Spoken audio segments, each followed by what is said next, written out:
Alright.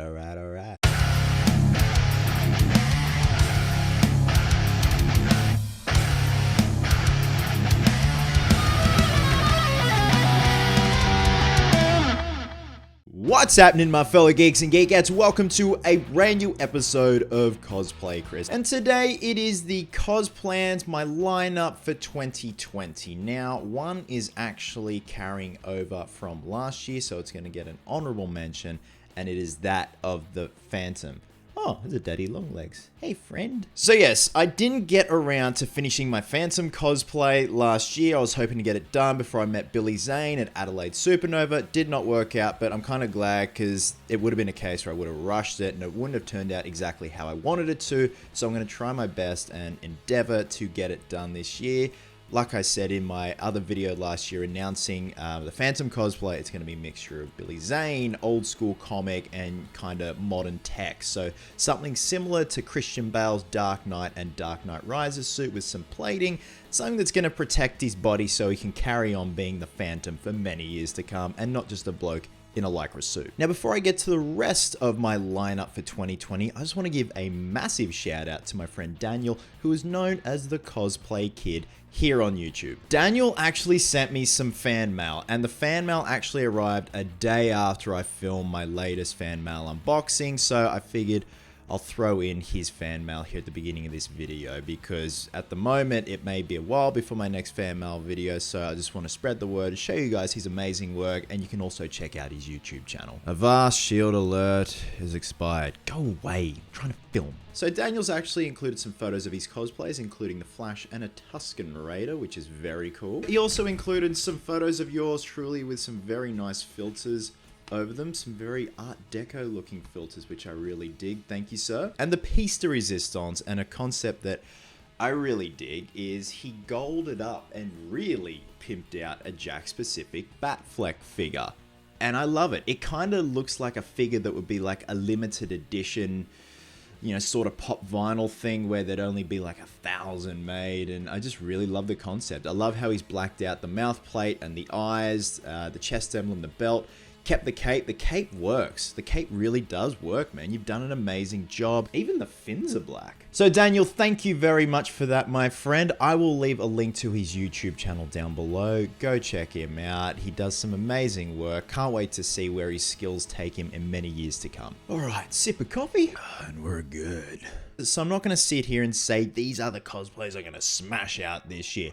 I'm going to try to tick each one of these off. This year I will try, because last year I said I will do all of these cosplays and that didn't work out, and look where that got me. So first up is Gerald, portrayed by Henry Cavill in The Witcher on Netflix. I have watched the series, I binged the whole thing, I loved it, I thought it was great, I thought it was a breath of fresh air. Henry was amazing as Geralt, and I want to cosplay as him. So in terms of the wig is a selling point, not just the armor, but the wig. If you have a decent looking wig, if you mess around with it and make it look realistic once you receive it, and you know, futz with it, it can really be a good selling point. If the wig isn't on point, it just ruins the whole illusion and cosplay in general, because this is a man that has, you know, gray/silver hair. You have to make it look as realistic as possible, otherwise it just looks cheesy and kind of phony. So it might be a matter of reaching out to my good friends Aaron and Travis at Hero Hair to get a wig made.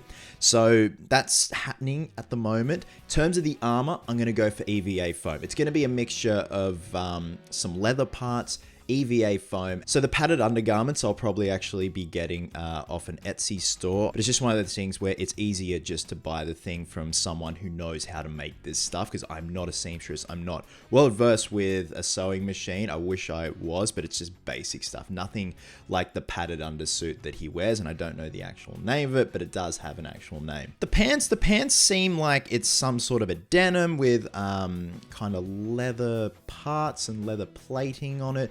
Have to have a better look at the boots. So the boots will probably, again, just be like a case of just scrounging pieces together, and it's like the old Star Wars kit bashing routine. That's the way I think it's going to go. Now for the armor, there's the armor that we see most times out of 10 in the show with all the rivets, the silver rivets in it, and those pieces for the most part will be EVA foam. So I'm still tossing up between that look and this look here. He doesn't wear this armor that you see here for long in the show. It kind of just comes and goes in the show, but I really dig it. I love the crudeness of it. I'm one of those people where I love asymmetrical things.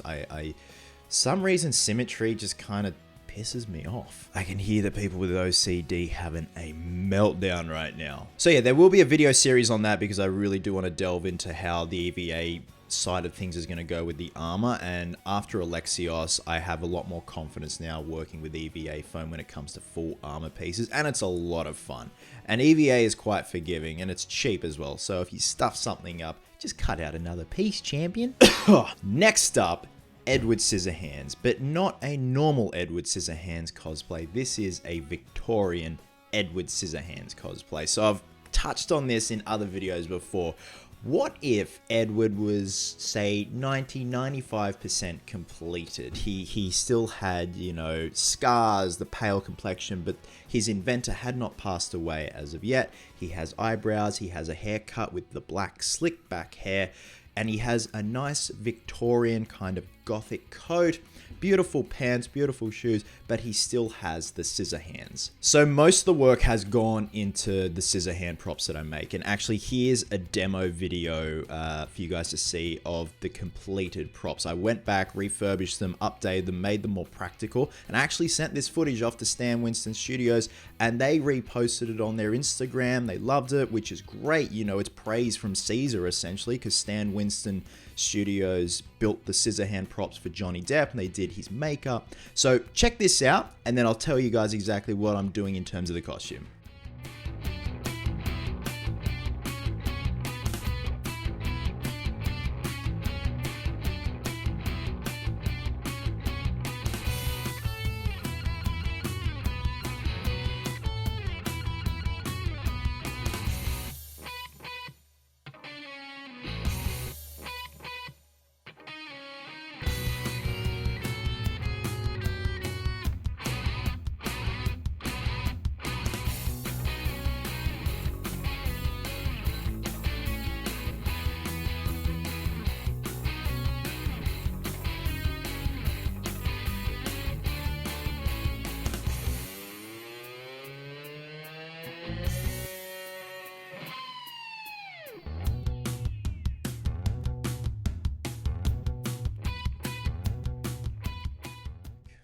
And we're back. So these are the pieces that I've sourced off Fleabay. I really love this coat. This coat is beautiful. This is something that I just wouldn't wear with this cosplay. I'd wear it to formal events, man, because it just looks so beautiful and intricate.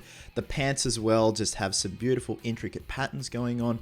The shoes are just very pimp. Edward's pimping. So we're going for this very elegant Victorian Gothic look. I will be utilizing the short hair now and having it very slicked back. I'll have a black wash in it, and then also the makeup. So the makeup is something I really want to nail as well. Much like Gerald with the grey wig, you've really just got to fine tune it and get those pieces right to sell the whole cosplay. And then of course the scissor hands on top of that, just something very elegant and just out of the norm in terms of Edward usually being in that tight leather suit. And again, I would love to do that one day, but that suit is a massive endeavor. I've seen it up close, one of the suits up close at a prop store booth at Comic-Con, and there's a lot going on, man. It's a lot of trips to Spotlight, it's a lot of pleather, leather, vinyl, everything, and it's just a heating nightmare. Birdie, go away.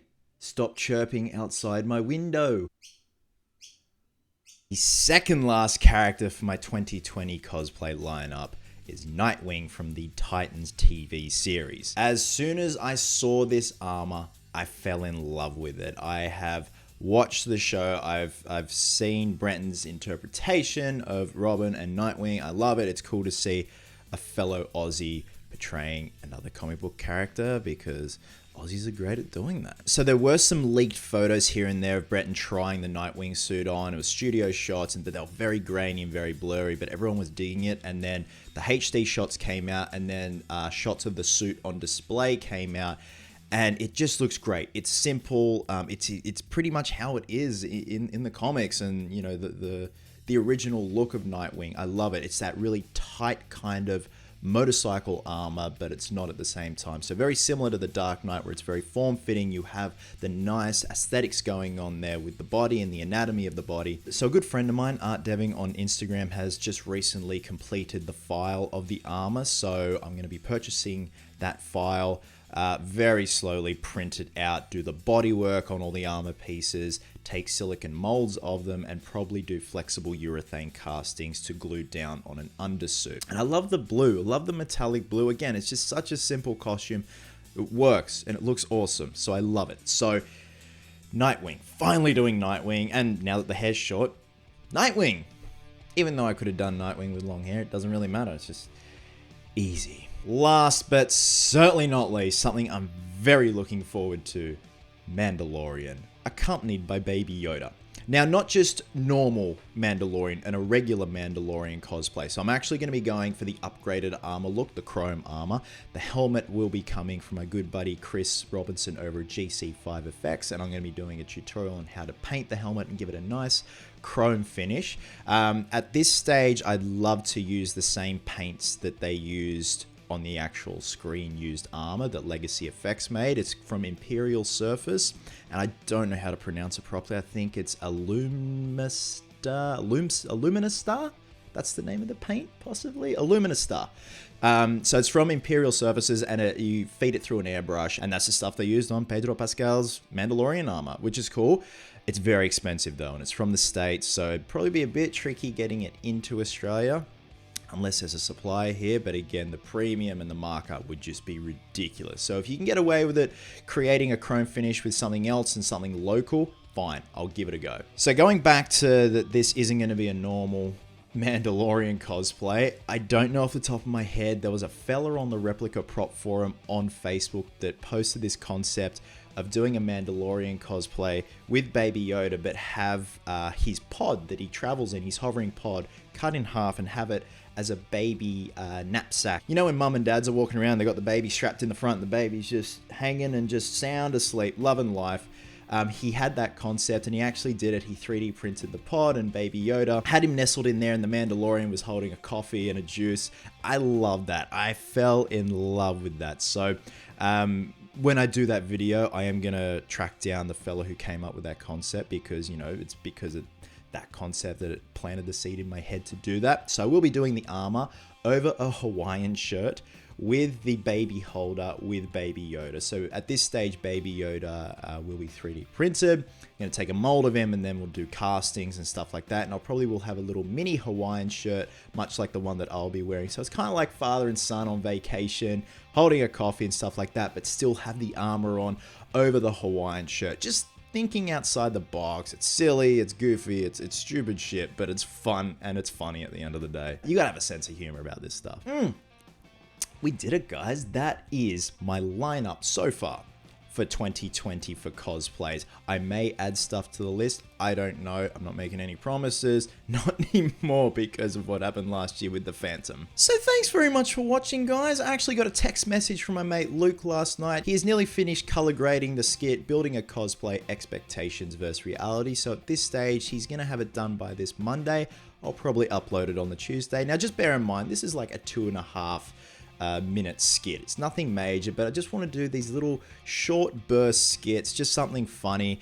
My next one after that is probably going to be receiving a negative comment, the reality of it, just how we deal with all these beautiful comments of love, and our brain just goes towards that one negative comment and how it can ruin your day and just throw off your plans for the day. Again, absolute silly shit, just the way I like it. Guys, wherever you are in the world, have yourselves an absolute cracker of a day. I hope you're well, hope you're happy, be merry, be silly, and until next time, geeks, please always remember, cosplayers do it best. Fuels my soul.